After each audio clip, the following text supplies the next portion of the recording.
கும்பராசி அன்பர்களுக்கு மிகுந்த ஒரு அற்புதமான காலமணி நம்ம சொல்லலாம். காரணம் என்றால் விரையாதிபதியும் ராசிநாதனாக சனி பகவான் வருகிறார். இந்த விரையாதிபதி போய் 2ஆம் வீட்டில் அமர்வது என்பது சிறப்பா? ஏன்னா விரயம் போய் குடும்பத்திற்காக விரயம் நிறைய பண்ணுவார் அப்படின்ற ஒரு கருத்து வருது அல்லவா? அப்படின்னு நம்ம நினைக்கலாம். ராசிநாதன் உங்களுக்கு 2ஆம் வீட்டில் வக்கரம் அடைகிறது என்பது அனாவசியமான செலவுகளை கட்டுப்படுத்தி எதிர்பாராத தனயோகத்தை கொடுப்பாரு. அதுதான் உண்மை. ஏன்னா சனி பகவான் 2ல் இருந்தால் நமக்கு அந்த காசு தங்காதுன்றது பழமொழி. ஆனால் சனி பகவான் 2ல் இருக்கிறவங்களுக்கு தான் நிறைய பணம் சேரும்.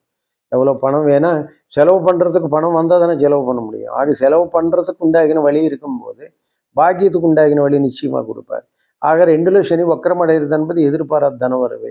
குடும்ப தொழிலில் உள்ளவங்க குடும்பங்கள் மூலமாக அல்லது குடும்ப சொத்துக்கள் மூலமாக அல்லது நம்மளுடைய வாக்ஸ்தானத்தின் மூலமாக உங்களுடைய தொழில் மூலமாக எதிர்பாராத தனவரவுகளை தேடி வந்து உங்களை சீர்தூக்கக்கூடிய ஒரு அற்புதமான காலமாக சனி வக்கரகதி சஞ்சாரம் என்பது உங்களுக்கு செயல்படுகிறது. ஆக கும்பராசி நம்மளை பொறுத்தவரை ஒரு மிகப்பெரிய ஒரு பாசிட்டிவ் அசட்டுன்னு சொல்லலாம் இது. ஏன்னா மிகப்பெரிய ஒரு நன்மை. ஏன்னா 7.5 பிடியில் இருந்தாலும் கூட உங்களுக்கு மிகுந்த நன்மைகள் நிச்சயமாக அளித்தருவார்.